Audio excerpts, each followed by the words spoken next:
CPI? Onde as CPIs podem ser constituídas? Quais são os requisitos necessários para a criação, constituição de uma comissão parlamentar de inquérito? Quais são os poderes de uma comissão parlamentar de inquérito? E quais as consequências de uma comissão parlamentar de inquérito? Nós teremos uma série de vídeos falando um pouco sobre temas do direito, temas da economia, falaremos um pouco também sobre a realidade em que nós vivemos. Vamos falar agora sobre CPI, Comissão Parlamentar de Inquérito. Algumas pessoas perguntam o seguinte: mas o que o Poder Legislativo, o Congresso Nacional, as Assembleias Legislativas, as câmaras municipais, tem a ver com investigação? Imagine o seguinte: nós temos uma ideia equivocada de que a função legislativa, o órgão legislativo, o poder legislativo, ele tenha a atribuição única de criar leis. Esta é uma das atribuições do órgão legislativo. No entanto, o órgão legislativo possui outras atribuições. Uma das mais importantes é a fiscalização. Aliás, historicamente, em outros momentos nós vamos falar um pouco sobre isso, historicamente os parlamentos europeus, eles surgem com esta finalidade básica, que é a fiscalização daquele que exercia o poder. Isto, notadamente, a partir de 1215, um pouco mais para frente também, nós veremos isso com detalhes aí para frente. O órgão legislativo, ou melhor, o parlamento, os parlamentos europeus, eles começam a inovar a ordem jurídica com o que nós conhecemos e denominamos de lei em sentido genérico após a Revolução Francesa, aí por volta de 1789. Assim, é uma das funções típicas do Poder Legislativo a fiscalização. Esta fiscalização, ela pode ser dividida em dois grandes grupos. Uma fiscalização econômico-financeira, que é exercida pelo Legislativo, pela Comissão do Orçamento, auxiliado pelo Tribunal de Contas. Veja que a Constituição, nos artigos 70 a 75, determina que o Tribunal de Contas, ele auxilia, o Congresso Nacional nesta fiscalização econômico-financeira. Sem falar da Comissão de Orçamento, a Comissão Mista do Orçamento, que é muito importante para a previsão de políticas públicas. Agora, ao lado desta fiscalização, que é político-administrativa, que é a econômico-financeira, existe uma outra atribuição que é político-administrativa. Voltando, primeira fiscalização, econômico-financeiro, o Congresso Nacional, auxiliado pelo Tribunal de Contas. Segunda atribuição, político-administrativo, que se faz através das comissões. A Constituição, no artigo 58, fala a respeito das comissões. Nós temos ali comissões temáticas ou materiais e no parágrafo 3º do próprio artigo 58, nós temos Comissão Parlamentar de Inquérito, a famosa CPI. Portanto, não se esqueça, é uma das atribuições mais importantes do órgão legislativo, do Congresso Nacional, das Assembleias Legislativas, das câmaras municipais, a fiscalização. E esta fiscalização, ela pode ser político-administrativa, que se dá através das comissões. E, notadamente, o que nos interessa neste momento, a Comissão Parlamentar de Inquérito. A Comissão Parlamentar de Inquérito, é uma parte do Legislativo. A Comissão Parlamentar de Inquérito, é um órgão que representa o próprio Legislativo. Aliás, o Supremo Tribunal Federal tem várias decisões, e hoje, dia 28, hoje é dia 28 de abril, o ministro Lewandowski, num mandado de segurança, muito interessante, o ministro Lewandowski firma isso. A Comissão Parlamentar de Inquérito é o próprio Poder Legislativo, ok? Comissão Parlamentar de Inquérito dos Estados é a própria Assembleia Legislativa. Comissão Parlamentar de Inquérito dos municípios é o próprio Legislativo Municipal ou a Câmara Municipal. Tudo certo até aqui? Comissão Parlamentar de Inquérito, Fiscalização Político-Administrativa. Uma CPI, ela pode ser constituída, ela pode ser criada através da existência concomitante, conjunto de três requisitos.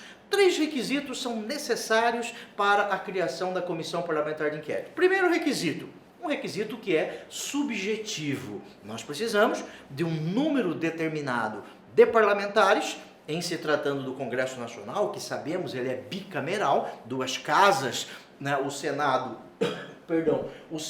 e a Câmara Federal, necessário se faz que nós tenhamos 1/3 no mínimo dos senadores. São 81 senadores, 81 senadores. No mínimo, 27 senadores precisam subscrever o pedido para a criação, o requerimento para a criação de uma CPI. E, no mínimo, 171 deputados federais, porque são 513 deputados federais, portanto, nós temos um requisito que é subjetivo, um requisito numérico. Nós precisamos de 1/3 no mínimo dos deputados federais, CPI da Câmara, 1/3 no mínimo dos senadores, a CPI do Senado, ou 1/3 dos deputados federais e senadores, aí nós teríamos a denominada CPI mista ou conjunta, que a imprensa aí dá o nome de CPMI, Comissão Parlamentar Mista de Inquérito,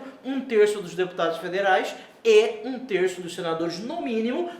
Não se esqueça, 27 senadores no mínimo assinam o requerimento, 171 deputados no mínimo assinam este requerimento. Aí nós temos presente aqui o primeiro requisito necessário para a constituição de uma comissão parlamentar de inquérito. Aqui temos dados, uns temas que são importantíssimos. Imagina o seguinte: seria possível uma Constituição estadual ou regimento interno de uma Assembleia Legislativa alargar estes requisitos, aumentar estes requisitos ou criar outros requisitos? Por exemplo, a CPI precisa de autorização do todo daquela casa legislativa. Isso seria constitucional? Seria inconstitucional, violador da Constituição, porque a CPI é um instrumento das minorias parlamentares. Não se esqueça disso, a CPI é um instrumento das minorias parlamentares contra a maioria. Na democracia, você sabe, já falamos sobre isso aí para trás. Democracia, a maioria vence. No entanto, respeitando os direitos das minorias. A minoria parlamentar, ela precisa ter voz. Seria inconstitucional, portanto, que nós tivéssemos outros requisitos ou outros requisitos além destes que nós aqui estamos a falar. Importante é que não é possível, seria a ofensa à Constituição se nós dificultássemos a criação de uma CPI. Se este número de parlamentares consegue fazer este requerimento, a mesa, que é o órgão de direção daquela casa legislativa, está obrigada a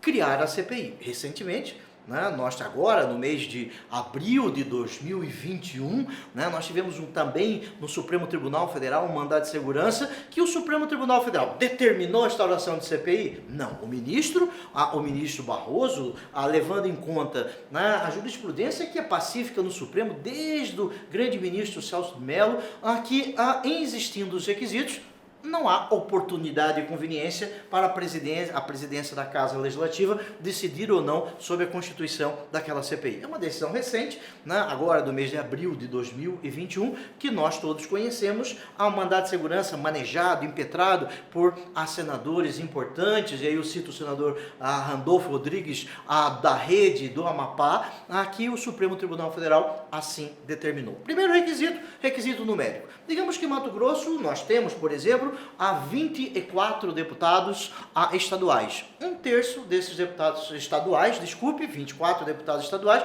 1/3 no mínimo determina a criação de uma CPI. É o primeiro requisito. São Paulo, 94 deputados estaduais, 1/3 é o número mínimo para a constituição desta comissão parlamentar de inquérito. Tudo certo aí, o primeiro requisito? Segundo requisito necessário para a constituição de uma comissão parlamentar de inquérito: fato determinado. Aqui a Constituição no 58, parágrafo 3º, coloca no singular, mas fatos determinados. Pode estar no plural, pode ser mais de um fato. É importante dizer que CPI não investiga pessoas. CPI investiga fatos, né? Fato determinado. Ela deve circunscrever o objeto desta investigação. Vamos fazer aqui uma comparação bem simples, bem pedestre, né? Uma comparação entre a instauração de inquérito policial e de uma CPI. Imagine, seria legal, do ponto de vista do Código de Processo Penal, um delegado instaurar um inquérito para investigar todos os homicídios que ocorreram no Brasil ontem? Isto não tem fato determinado. Nós precisamos circunscrever o objeto da investigação. É legal, de acordo com o CPP, artigo 4º lá do CPP, a instauração de inquérito policial para aquele fato determinado. Ok? Na CPI, o fato precisa ser determinado. Isso significa circunscrever o objeto da investigação. Qualquer fato? Lógico que não. O fato precisa estar dentre as atribuições daquela casa legislativa. Imagine, se a CPI do Senado, as atribuições devem ser aquelas previstas pela Constituição do Congresso Federal, artigo para o Congresso Nacional, artigo 49 da Constituição, e atribuições do Senado, artigo 52 da Constituição. Em se tratando de CPI da Câmara, 49, Congresso Nacional, e 51, que é a competência da Câmara dos Deputados Federais. Uma pergunta que se faz, seria possível, por exemplo, o Senado ou a Câmara instaurarem, constituir uma CPI para investigar, por exemplo, desvio de ICMS do Estado X? Não seria constitucional, porque isso não se encontra dentre as atribuições do Congresso Nacional, como a união das duas casas ou de qualquer uma de suas duas casas. Isso seria atribuição do Legislativo Estadual. O Legislativo Estadual poderia investigar fatos determinados, por exemplo, subtração do IPTU do município X. Isso seria inconstitucional, porque não se encontra, dentro das atribuições da Assembleia Legislativa, a investigação de fatos a que tem por competência a pessoa jurídica com capacidade política município, artigos 29 e 30 da Constituição. Tudo certo isso? Fatos determinados. Não se investigam pessoas, se investigam fatos. E estes fatos devem estar dentre as atribuições daquela casa legislativa. Importante dizer que algumas casas legislativas, nos seus regimentos, no seu regimento próprio, melhor dizendo, estabelece alguns fatos que podem ou não podem ser investigados em uma CPI. Um exemplo, algum fato não, algumas instituições, algumas circunstâncias. Exemplo disso. O regimento interno do Senado determina que não é possível investigar o Poder Judiciário. Isto ofenderia o que determina a Constituição no artigo 2º, que é a repartição de poderes ou de funções numa melhor técnica jurídica. Isso está lá no regimento interno do Senado. Agora imagine o seguinte. Mas eu já me recordo, aí se busca no Dr. Google, né? Eu me recordo de uma CPI do Poder Judiciário. Lembra disso? CPI do Poder Judiciário era o nome de fantasia da CPI. Mas, no instrumento de constituição desta CPI, nós tínhamos alguns fatos determinados. CPI do narcotráfico. Nome de fantasia, isso é no jornal, faz parte, né, da Constituição, a publicidade dos atos, artigo 37 da Constituição, o direito de informar, ser informado, artigo 5º da Constituição, mas na Constituição está lá necessariamente os fatos determinados. Agora, recente CPI da pandemia. Pandemia não é um fato determinado. Lá na Constituição da CPI, no requerimento, nós temos alguns fatos que são determinados. Tudo certo? Primeiro requisito para a constituição de uma comissão parlamentar de inquérito, nós temos de requisito subjetivo, numérico. 1/3 dos deputados federais, 1/3 dos senadores. Segundo requisito, fatos determinados, né? O fato determinado. É possível agregar-se a fatos? É possível, mas aí precisamos da assinatura de novos deputados e senadores, 1/3, ou de vereadores, em se tratando de câmaras municipais. Terceiro e último requisito. prazo certo. Não existe CPI permanente. Por que isso? Ofende o princípio da dignidade da pessoa humana alguém ser investigado ad eternum. Ninguém pode ser investigado o resto da vida, porque o cidadão não pode ficar com uma espada na sua cabeça e tem um prazo, e esse prazo é razoável, precisa ser um prazo razoável. Aliás, o artigo 5º da Constituição, ele foi acrescido a ele a razoabilidade das demandas pela emenda constitucional 45, nós todos sabemos exatamente disso. Agora, qual é este prazo certo? Este prazo certo é o previsto no regimento interno. Geralmente, 120 dias, um prazo 180 dias, isto depende do regimento interno.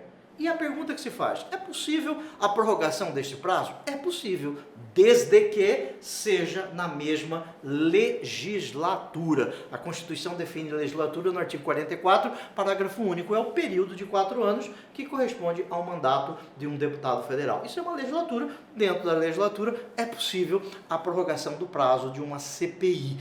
Isso é possível. 3 requisitos, primeiro, numérico, subjetivo, 1/3 dos deputados federais ou senadores, ou deputados estaduais ou vereadores, fato determinado, e depois nós temos prazo certo. Estes requisitos, outros podem ser acrescidos pelas constituições estaduais, pelas leis orgânicas dos municípios? Não. O Supremo já decidiu algumas vezes que a lei orgânica do município ou a Constituição estadual, elas seriam inconstitucionais se estabelecessem um requisito: aprovação pela mesa ou pela maioria dos membros daquela casa legislativa. Isto seria inconstitucional, porque a CPI é um instrumento das minorias parlamentares. Tudo certo? Legal. Vimos os requisitos para a criação, constituição de uma CPI.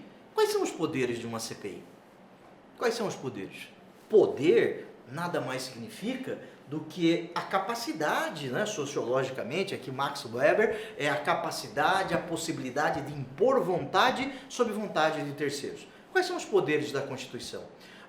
Da CPI. A Constituição, lá no 58, parágrafo 3º, diz que a CPI tem poderes de investigação, as CPIs têm poderes de investigação próprios das autoridades judiciais. Está escrito lá no 58, parágrafo 3º da Constituição.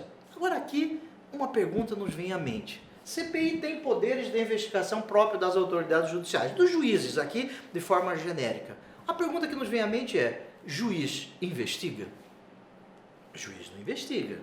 Aquele que tem o juiz como investigador, como acusador, precisa de Deus como defensor. Juiz não investiga sob pena de comprometer a sua capacidade subjetiva, a sua imparcialidade, que é um direito fundamental do cidadão que decorre do devido processo legal. Importante, o Supremo Tribunal Federal, agora no mês de abril de 2021, decidiu que o juiz tem que ser imparcial. O juiz não pode estar comprometido psicologicamente com a causa, sob pena de ofender o devido processo legal. Tudo certo? Se o juiz não investiga, CPI tem poderes de investigação próprios das autoridades judiciais. Aliás, o Supremo já decidiu isso quando reconheceu a inconstitucionalidade da antiga lei de crime organizado, 9.034 de 95, o Supremo decidiu isso.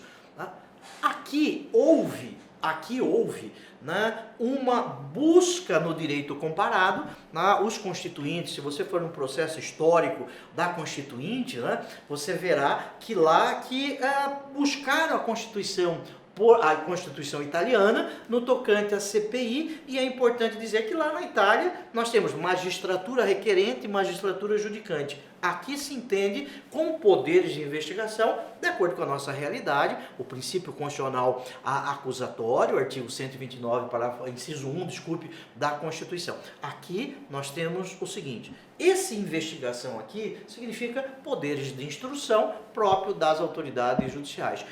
Aqui nós temos poderes instrutórios, no sentido de chegar-se a comprovação de uma realidade fática. A CPI não julga, quem quer que seja. Nós veremos as consequências dos trabalhos da CPI, mas a CPI tem poderes instrutórios ou poderes de investigação próprios das autoridades judiciais, porque aqui no Brasil o juiz não investiga, como nós acabamos de dizer. Existem algumas exceções que não seriam muito bem investigação no tocante ao juiz, mas isso é um objeto de um outro tema em processo penal, que falaremos um pouco sobre o princípio constitucional acusatório, falaremos a respeito dos sujeitos processuais em processo penal. Tá legal? Lá no artigo 129, inciso 1 da Constituição. Muito importante aqui.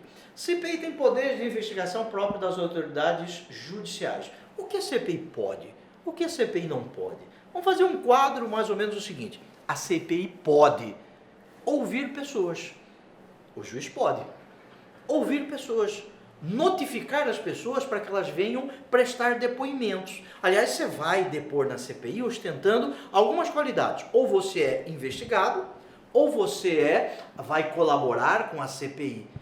Isso, a lei 1579 de 1579, que regra as CPIs, aplicando-se subsidiariamente o Código de Processo Penal, nós sabemos disso. A CPI pode notificar pessoas para que elas sejam ouvidas.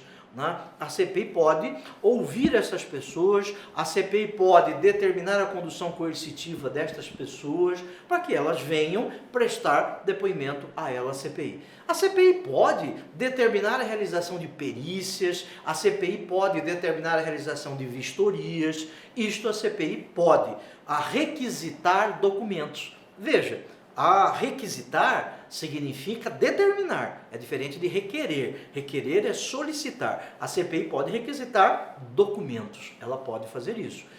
Aqui o juiz pode, a CPI pode. CPI pode prender em flagrante? Pode, porque qualquer do povo pode. A CPI pode prender em flagrante, está lá pelo artigo 301, 302 do Código de Processo Penal, a CPI pode prender em flagrante. Tudo certo? Isso é o que ela pode. Poderes de investigação próprios das autoridades judiciais. Aqui ela pode, aqui ela não pode. CPI não pode expedir mandado de prisão. Só o juiz pode mandar prender. O juiz competente, aquele previamente estabelecido pelas leis nacionais. Isso só o juiz pode. Mandar prender, o juiz pode. A CPI não pode. Mas eu disse prender em flagrante, mas expedir mandado de prisão, prisão preventiva, não pode. Prisão temporária, não pode. Só pode a CPI prender em flagrante. Tudo certo? Não pode expedir mandado de prisão. CPI não pode determinar a busca e apreensão de documentos. Ela não pode, porque aí viola a casa, o asilo, que é inviolável do cidadão, que recebe o nome de domicílio, que é o local em que o cidadão ele manifesta da sua vida dentro daquela comunidade. CPI não pode expedir mandado de busca e apreensão porque ofenderia a casa, que é o asilo inviolável do cidadão. Aliás, lá na Carta de João Sem Terra, a de 1215, tem uma expressão muito legal que diz o seguinte: na casa pode ser de palha, pode ser de telha, pode ser um castelo, nela nem a chuva, nem o vento, nem o rei da Inglaterra pode entrar, porque a casa é a proteção do cidadão, ok? CPI não pode expedir mandado de prisão, prisão preventiva, prisão temporária, não pode busca e apreensão porque ofende a inviolabilidade do domicílio, só o juiz pode, e CPI não pode determinar a interceptação telefônica, porque só o juiz pode. Interceptação telefônica, a CPI não pode. Por que isso, amigos? Porque só o juiz pode.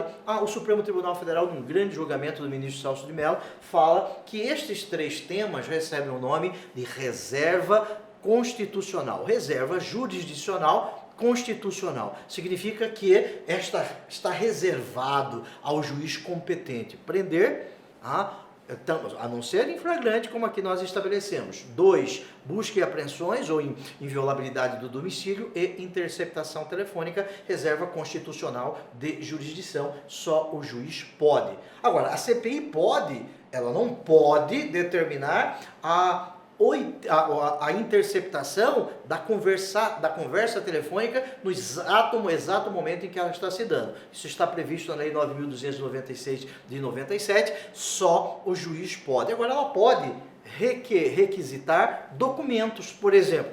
A falou com B, B falou com C, que é os extratos telefônicos, isso ela pode fazer. E voltando aqui, o que ela pode também, ela pode afastar o sigilo bancário e o sigilo fiscal, o que se denomina aí no jargão quebra do sigilo bancário, quebra do sigilo fiscal. Ela pode CPI do Congresso Nacional, Câmara e Senado, CPI do Parlamento Estadual, agora não pode CPI municipal afastar o sigilo bancário e fiscal. Por exemplo, vereadores constituem uma CPI, uma comissão parlamentar de inquérito, eles não podem afastar o sigilo bancário e fiscal de quem quer que seja, a não ser que se faça um pedido para um magistrado competente daquela comarca ou daquela seção judiciária, aí o judiciário determina, porque a CPI municipal não pode afastar o sigilo bancário e fiscal. Tudo certo? A estadual pode, a do Congresso Nacional também pode. Vimos rapidamente o que ela CPI. Quais são as consequências de uma CPI? Ao final dos trabalhos, em sendo o caso, a CPI envia o relatório, que é votado, e aqui vigora o princípio da colegialidade. Quem decide não é o relator, não é o presidente, é o colegiado de uma CPI. Quem decide é este colegiado, o princípio da colegialidade.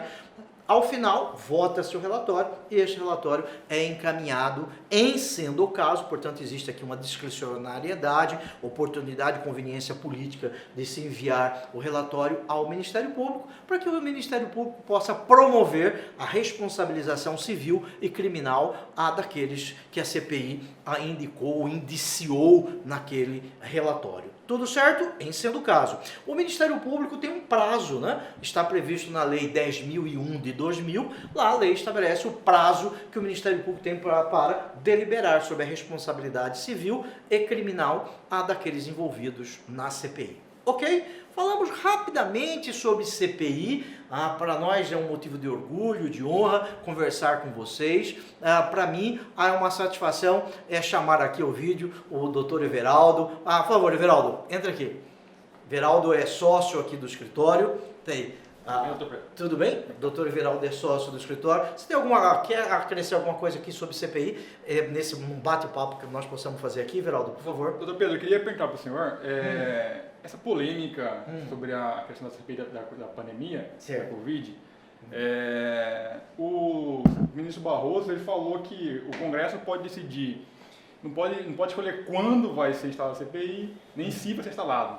Tem que decidir como seria feita essa CPI. Eu queria que o senhor falasse um pouquinho sobre isso, sobre essa possibilidade de o Congresso avaliar essa funcionalidade, se vai se impor, se vai constituir a CPI, como é que vai ser feito? Imagina o seguinte, o Everaldo, ele é sócio aqui do nosso escritório, o Everaldo tem mestrado no IDP em Brasília, com o ministro Gilmar Mendes, né, com um grande quadro de professores do IDP, além de fazer uma parte do seu mestrado na Universidade de Granada, na Espanha. Uma pergunta interessante e uma pergunta recente, Everaldo. O que é interessante aqui? O ministro Barroso ele não mandou o Congresso Nacional instalar a CPI, constituir a CPI. Ele simplesmente disse que a Constituição tem um comando emergente. Este comando emergente, essa determinação seria, né? Este comando, os 3 requisitos em estando presente, não existe oportunidade e conveniência para o presidente, a esponte própria, aguardar o melhor momento político para a constituição desta CPI. Em estando presente os 3 requisitos, ele deve instalar, constituir esta CPI. É importante também dizer que em alguns regimentos internos existe um número determinado de CPI. Se esse número determinado de CPI estiver em andamento, o presidente pode colocar na fila esta CPI. O regimento interno do Senado me parece que estabelece isso. O regimento do Senado ele fala que cada senador ele pode participar de no máximo 2 CPIs. Em relação ao número máximo de CPIs do Senado como geral, não me lembro desse dispositivo, mas para senadores, cada senador pode participar no máximo de 2 CPIs. De 2 CPIs. E alguns regimentos, ao regimento das Assembleias Legislativas dos Estados, eles estabelecem o seguinte: esta Casa Legislativa Estadual, o Parlamento Estadual, poderá ter em andamento 3, 4 comissões parlamentares de inquérito, porque você não pode abrir mão de outras atribuições do Legislativo Estadual, Municipal ou do Legislativo nacional, ok? E o ponto também interessante, doutor Pedro, que eu queria comentar com o senhor, é a possibilidade da maioria, uma manobra política, apresentar algum requerimento, com 1/3 também de assinaturas, para modificar o fato a ser investigado pela CPI, com o intuito de mudar o cenário, a direção da investigação que a CPI conduziria. E aconteceu isso recentemente agora, alguns senadores buscaram acrescer os governadores na CPI da pandemia. A CPI do Senado, do Congresso Nacional, não pode investigar governador, na nossa avaliação, porque são pessoas jurídicas com capacidade política diversa. Isso ofenderia, ao meu juízo, o Pacto Federativo, porque não se investiga a pessoa, não se investigam pessoas. É importante dizer aqui que o governador pode ser notificado para prestar depoimento da CPI? Pode, mas ele não é o investigado. A CPI pode investigar a transferência de recursos da pessoa jurídica com capacidade política União para os estados ou para os municípios. Isso é um fato determinado que pode ser investigado. Sempre recordando que o presidente da República não manda nos governadores, os governadores não mandam nos prefeitos, são pessoas jurídicas com capacidade política diversa, com atribuições, competências previstas na Constituição, ok? Maravilha, doutor Pedro. Legal? Um abraço. Um abraço, amigos. Nós falaremos em outro vídeo, ou em outros vídeos, outros temas, e também vamos discorrer sobre a jurisprudência do Supremo Tribunal Federal sobre Comissão Parlamentar de Inquérito. Este é o primeiro que nós estamos fazendo, voltando aqui, para mim é uma alegria, uma honra voltar a estes temas que são constitucionais, ok? Abraço, muito obrigado a você que, eu não sei se é telespectador, internauta, amigo, seja lá o que for, você que com atenção e respeito nos ouviu, tá bom? Um abraço.